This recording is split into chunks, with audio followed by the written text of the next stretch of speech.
So just a quick note about relative major and relative minor scales. We want to understand why these can be understood as relatives. Before we get here, make sure you're really comfortable and confident in what your major scale is, how to play a major scale, and how to play a minor scale. Once you've got that, we can keep going.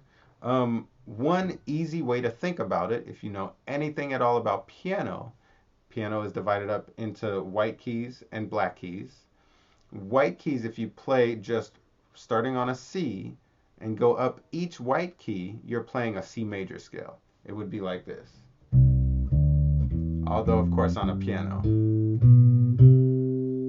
That's just white keys. Now, if you play just white keys starting on an A and playing 8 notes, you would be playing this.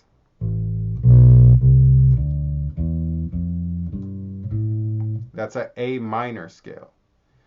The thing to remember, we're using only white keys in all of those.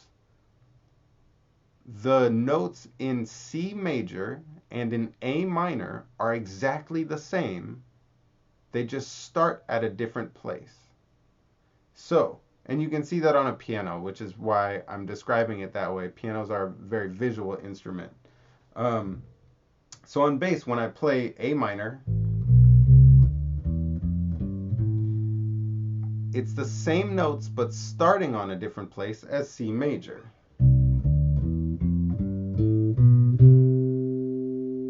Now, one quick way we can check to see if we're relative major and minor to get from A to C, and we can play our C on the 3rd fret of our A string or the 8th fret of our E string.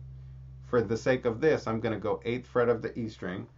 We can play in the minor key, 1 2nd scale interval, and the minor 3rd is the 3rd scale interval. This distance right here is relative minor to relative major. So, if we're playing something in a minor key, like in A minor, we can use any notes from C major and it works. Musically, it works. We want to remember where the center of the key is. We want to remember the root is on A. But we can play fills or we can play bass lines in this C major shape. So I'll play an example. Here's a simple bass line in A minor, and I'll play it a couple times and then play a fill that uses the C major shape. So it's 1 3 5 4 3 1.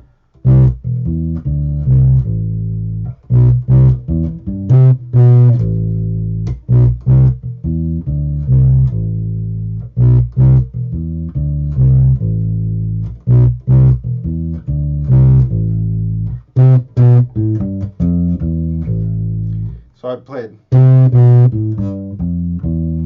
That's using the C major shape, but just going 8 7 6 5 4 in C major. Now, those are all notes that are in A minor, which is why those work together. Technically, if we're in A minor, what we called the C, the high C, that would be the minor 3rd. Minor 3rd, minor 2nd, 1st. Sorry, minor 3rd, 2nd, 1st. We're just going down the A minor scale, but using a different shape. So again, now I'll do it the opposite. I'll play something in C major and play a fill in A minor, and we'll see how that sounds. Here's a bass line in A major. C major. Simple.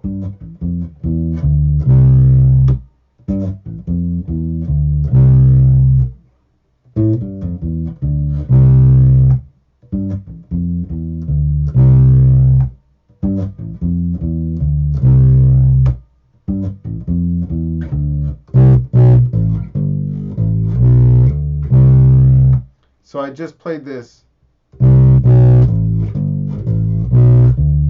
If I'm thinking of this as A minor, I'm thinking minor 3rd, 2nd, 1st, or 8th, then minor 7th, 1st, 2nd, and then we jump up and we're back in the C major shape, and this is the 2nd scale degree of C.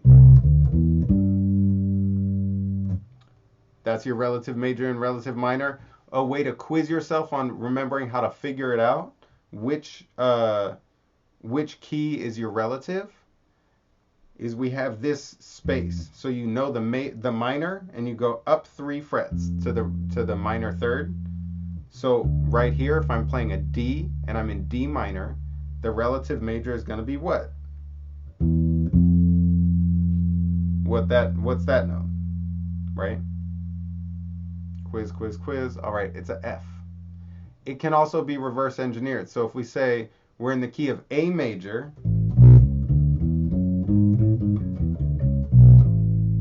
what's the relative minor? I'll give you time to figure it out. We go minor 3rd, 2nd, minor 1. So F sharp is the relative minor to A major. And you can quiz yourself on it. You can pick a random note and say, C minor. What's the relative major? Your turn.